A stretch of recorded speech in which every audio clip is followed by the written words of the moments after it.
বিষয় angiogram.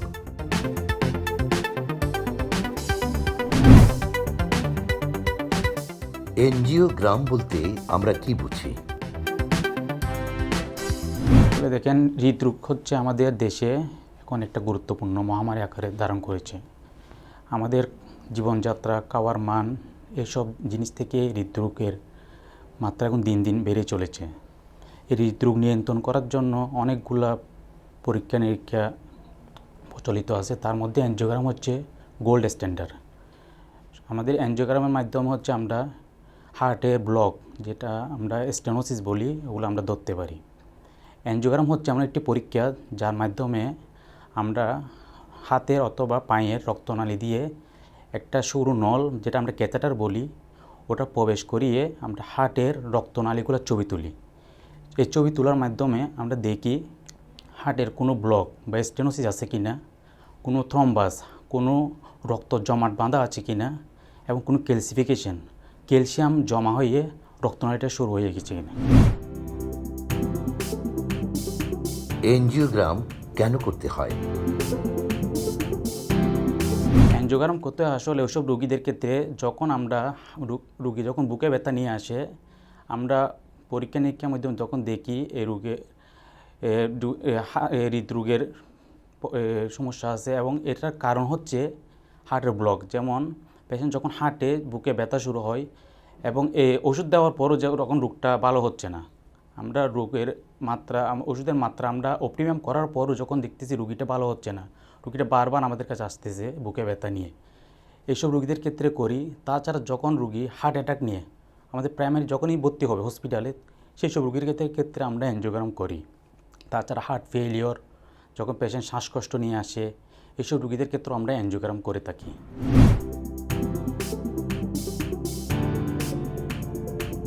Angiogram কাদের করতে হয়?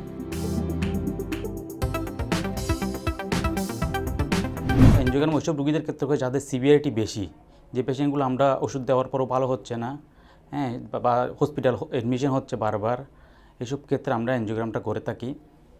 অ্যানজিওগ্রামটা করার উদ্দেশ্য হচ্ছে আমরা হার্টের সিভিয়ারিটি, মানে ব্লকগুলো কী পরিমাণ আছে বা কতটুকু আছে, যার জন্য আমরা পরবর্তী চিকিৎসাতে আগাতে পারবো কি না, বা পরবর্তী চিকিৎসা কী হতে পারে, এটা কি মেডিকেল ট্রিটমেন্ট বা ওষুধ দিয়ে হবে কি না, বা রোগীদের রিং পরানো লাগবে কি না, বা বাইপাসে যেতে হবে কি না, এটার জন্য আমরা মেনলি অ্যানজিওগ্রামটা করে থাকি। এনজিওগ্রাম করার পদ্ধতি কি? অ্যানজিওগ্রামটা আমরা সাধারণত দুইভাবে করতে পারি। একটা হচ্ছে হাত দিয়ে অথবা পায়ের উরু দিয়ে। হাতের রক্তনালী, যেটা রেডিয়াল আর্টারি বলা হয়, ওটা দিয়ে করা হয়, অথবা পায়ের ফিমোরাল আর্টারি, ওটা দিয়ে করা হয়। তবে এক্ষেত্রে রেডিয়াল আর্টারি সবচেয়ে সুবিধা, কারণ এক্ষেত্রে একদিনের মধ্যে রুগী চলে যেতে পারে। সকালে রুগী ভর্তি হলে বিকালের দিকে আমরা ছেড়ে দিতে পারি। এবং ফিমোরাল, যেটা পায়ে দিয়ে হয়, ওই ক্ষেত্রে পেশেন্টকে একদিন থাকতে হয়। তবে এখন সবচেয়ে বেশি রেডিয়াল আর্টারি, যেটা আমরা সবচেয়ে কমন, ওটাই করে থাকি।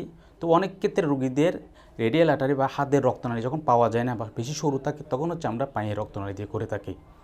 এটা হচ্ছে হাতের রক্তনালীর মাধ্যমে এই অ্যানজিওগ্রামটা মেনলি আমরা বেশিরভাগ করে থাকি। এই অ্যানজিওগ্রাম নিয়ে কোনো ভয়ের কারণ নাই। এটা হচ্ছে আমরা এখন সবচেয়ে বলে থাকে 1000 জনের মধ্যে একজনের জটিলতা হতে পারে, তাও খুব রেয়ার, 0.1% মৃত্যুর হার, বা যে কোনো জটিলতা, এমআই হোক বা অন্য কোনো যে কোনো জটিলতা হতে পারে। এটা 0.1%-এর কম অ্যানজিওগ্রামে। এটা নিয়ে বইয়ের কোনো কারণ, আমরা যে জেনারেলি ক্যানুলা করে থাকি হসপিটালে ভর্তি হওয়ার পরে হাতে বা পায়ে, এই ক্যানুলাটা করার আগে অবশ্যই আমরা অবশ করে নিই। জাস্ট অবশ করার সময় একটা ইঞ্জেকশন দিই, যার জন্য একটু ব্যথা হতে পারে, জাস্ট একটি ইঞ্জেকশনের ব্যথা। এরপরে রুগী আর কিছুই অনুভূতি করতে হবে না, এবং রুগীকে কোনো অজ্ঞানই করা হবে না। রুগী সজাগ থাকবে সবসময়। এই পরীক্ষার সময় রুগী কথা বলবে ডাক্তারের সাথে। এটা নিয়ে বইয়ের কোনো কারণ নেই। আমরা ওই ক্যানুলার মাধ্যমে দেখে ভিতরে আমরা বিভিন্ন নালী বা সরু তার প্রবেশ করি, আমরা পরীক্ষা নিরীক্ষা বা ওই ছবিগুলো ধারণ করে থাকি। এক্ষেত্রে কোনো জটিলতা নেই, কোনো ভয়ের কারণ নেই। রুগী সকালে ভর্তি হবে, বিকালের দিকে চলে যেতে পারবে।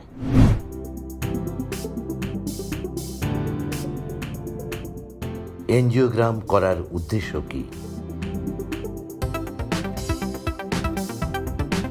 অ্যানজিওগ্রামের উদ্দেশ্য মেইনলি তিনটা। একটা হচ্ছে পেশেন্টের হার্ট ডিজিজ আদৌ আছে কি না, আমরা এটা একটু দেখি, এবং থাকলে এটা সিভিয়ারিটি কীরকম।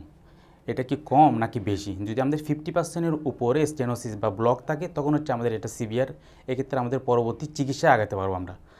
এই চিকিৎসার মধ্যে 3 ধরনের চিকিৎসা, একটা হচ্ছে একটা বললাম মেডিকেল, মানে ওষুধ খেলে হয়ে যাচ্ছে। পেশেন্টের যখন 50%-এর কম ব্লক থাকে এক্ষেত্রে রোগীদের ক্ষেত্রে আমরা মেডিকেল ট্রিটমেন্ট দিয়ে থাকি, ওষুধ খেলে হয়ে যাবে।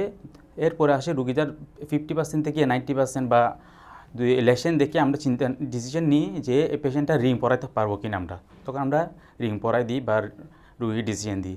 আর যদি 90%-এর উপরে বেশি ব্লক থাকে বা বেশি ক্যালসিফিকেশন বা তীব্রতা বেশি থাকে তখন আমরা বাইপাস সিদ্ধান্তে আসি আর কি।